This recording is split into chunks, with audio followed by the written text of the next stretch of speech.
Hello and welcome to episode 9, our penultimate episode of this, our first season of Crossthreaded. From both of us, thank you so much for watching. This year has been so much fun for us, and we have some big plans for next year. Yes. Thank you to our patrons for making this possible.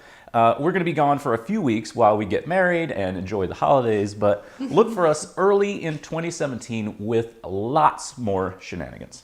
Absolutely. Now, as you might have heard, I am a big fan of the Chevy Malibu. I had a 2004 and I just loved it. I find them inoffensive until you look at the interior. Ugh.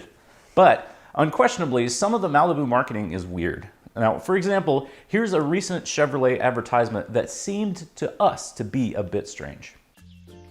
Hello, I'm John. We invited you here today to get your opinion about... That looks boring as fuck. Hang on a minute, we haven't started yet. Now, to keep things unbiased, we removed all the badging and logos. You want me to say Lexus? Ooh, I'll say Acura. Well, it feels like a BMW. Good. Now let's look at the interior. Reminds me of the inside of a very boring car. So this car supports Apple CarPlay. Hey Siri, open Pokemon Go. That was disgusting. Well, this part was designed by a shitty infant. This car also has teen driver technology. It even mutes the radio until the seatbelts are buckled. But what's a radio? I am not at all curious what this is. What price range would you put this in? About 22 Sort of grand? the $8,000 bracket. What if I told you this is the 2016 Chevy Malibu? Ooh, I feel sleepy. We need you to say this is like a BMW a few more times. Well, it's a decent car, but a BMW, I mean, come on. That's going a bit far. Did I see some wine inside? Our wine is as good as BMW wine. Oh, jeez. That seems like it has been edited somewhat. What are you trying to say? That you edited that commercial to make Chevy look foolish. All right, well, I might have added a few things, but in their actual commercial, they really do compare themselves to Lexus and Audi and BMW. Watch. So what do you think it is? I would say Lexus, maybe Acura. Feels like a BMW. Doesn't that seem terribly self-conscious of Chevrolet? I mean, it's like marching up to somebody that you want to ask on a date and telling them that you're every bit as good as your 3 best friends. Yeah, I see what you mean. I mean, why not just let the Malibu be judged on its own merits? Exactly. It lets you know right up front that Chevrolet's stretch goal is to be indistinguishable from their peers. But it gets weirder. Chevrolet wants us to think that they're as good as BMW, but some of BMW's commercials are pretty strange too. This one's called Daddy Cool.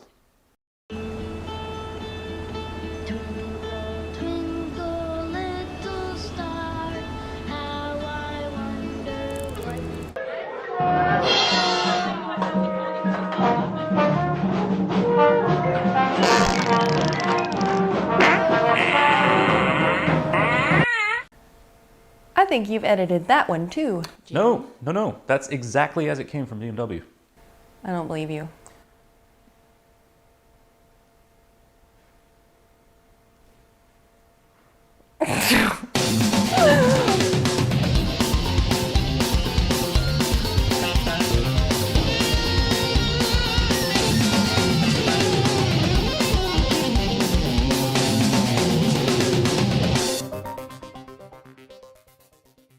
Let's stop critiquing what real manufacturers are up to and work on our car, shall we? Indeed, we shall. Now, one of the last things holding us up from getting the Exocet inspected and legally on the road is lighting. We need to be able to signal people when we are going to turn. Even though in Atlanta, using a turn signal is meaningless because the drivers are all looking at their phones. Yeah, they are. Look, you got to play Pokemon Go sometime, or Tinder, or whatever you guys are doing. Still, the law says that we need lights, so we're adding lights. We found these motorcycle side view mirrors on Amazon.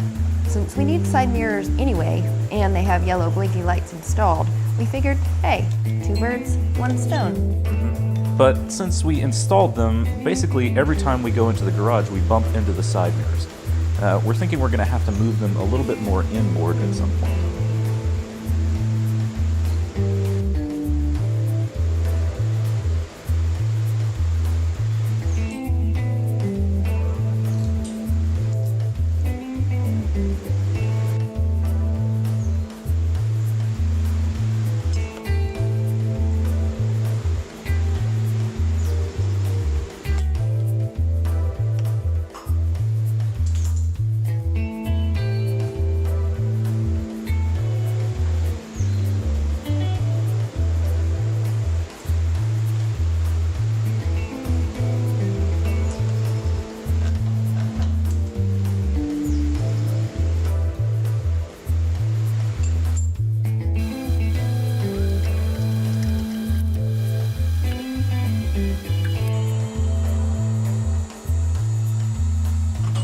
have used a much bigger shrink wrap, but because you used a tiny one and it was a giant pain in the ass to get it on there, now it's like super beautiful.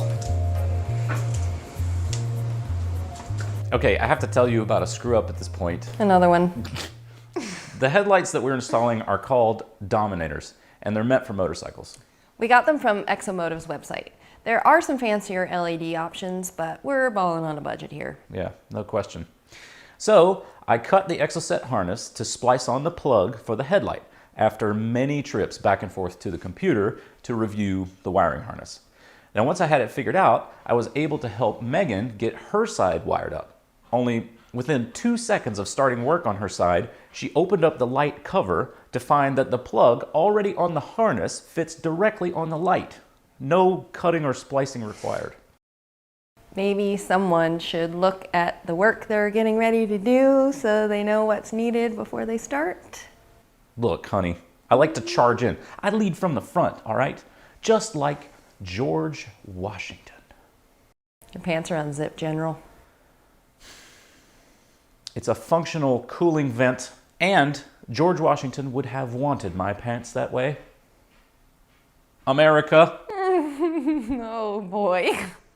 Moving along, we got the combination mirrors and side markers installed, but the main fuse box's default mounting location was not going to work. Yeah.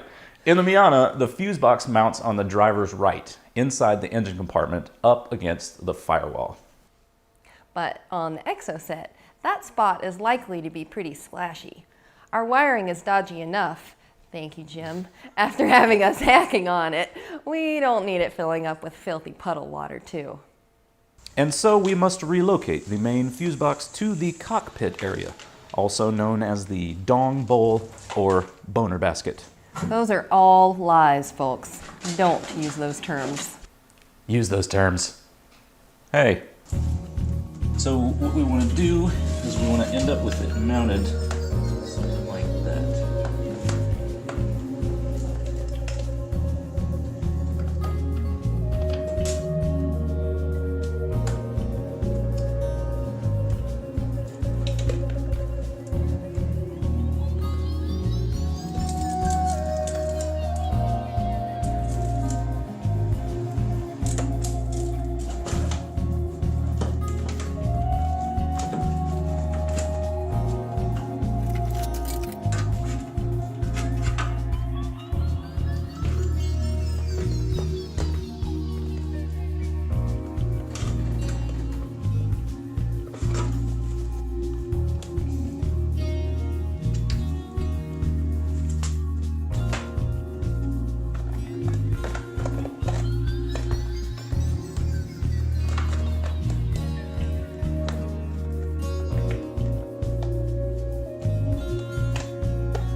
Well, now we have the fuse box remounted using a piece of aluminum angle and a couple of riv nuts, but we need a notch in the transmission cowl to admit the cables. We need a notch on the other side for a loom that goes back to the rear of the car as well. Since the cowl is aluminum, I'm going to use a nibbler to cut the notch out. Cutting aluminum with metal cutoff discs is kind of a pain. The high-speed abrasive discs melt the aluminum when you're trying to cut it, and then the metal ends up all gunked into the tool. Yeah, it's kind of like trying to grate cheese with a hairbrush.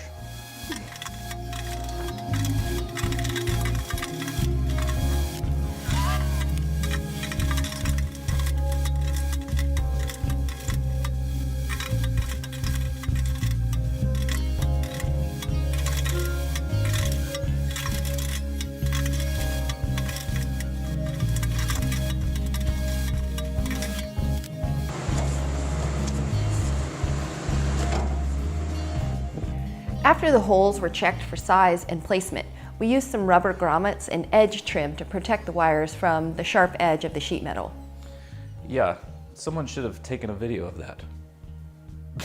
But without that edge protection, most performance car event tech stewards will fail your car. Yeah, it's embarrassing when everyone else is on the track having fun and you're in the pits trying to install a grommet. Yeah. Or, even worse, you get through tech and vibration cuts the wire jacket and you short out your wires and scorch your ass and burn up your car. Yeah, that would be worse. No good. Speaking of asses though, the car has had a single butt holder in it for weeks now. But we want our car to accommodate 2 butts. So we need a second butt holder. Right. Which means we need a second seat bracket. Now, I cobbled this one together out of a stock Miata slider, and it works-ish.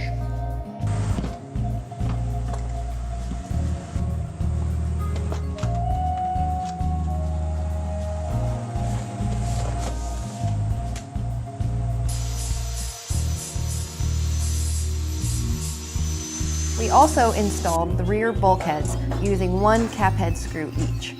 We're cutting a corner here because we're ready to be driving this thing on the road. The fact is, I just didn't feel like drilling and riv nutting that day, so I did 1 cap screw each, and it seems to work for now.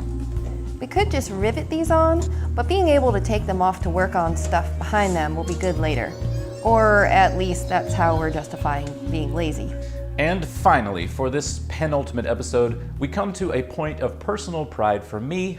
I made us an air cleaner bracket. He loves this bracket so much. He sleeps with it. I do not sleep with it. I merely admire it before bedtime and first thing in the morning. If it happens to be in the bed between those times, it is a mere coincidence. This all started like several other of our Exocet projects because of the difference between the size of the Exocet engine bay and the donor Miata. The Exocet is quite a bit smaller. Yeah, which means that our super fancy cone filter arrangement is way too big. But because we deleted the power steering, there's plenty of room for it if we rotate it. Yeah, but all we need is someplace to mount it after that rotation. So let's bust out the welder and make a bracket. But first, we just want to remind you that there are lots of ways to get involved with us. And we're trying to build the kind of show that we want to watch. In a word, a weird one. We would love to have your support on Patreon. Our patrons are some of the finest, best looking, and most tasteful humans alive. Yes, absolutely true. You can also subscribe to us here on YouTube. You can watch us build stuff live, like the air cleaner bracket, on Twitch, plus Facebook, Instagram, and Twitter. Yes, indeed. Now, let's watch a grown man fall in love with his own metal bracket.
A thing of beauty, I think we can all agree. That might be taking it a little bit far, but it should work for now. Yeah, that's our motto here on Crossthreaded. It should work for now. And with that, we come to a close of another episode. Join us next month for yet more electrical headaches, some bodywork mounting, and hopefully, a successful state inspection. Thank you so much for watching, and bye. Bye.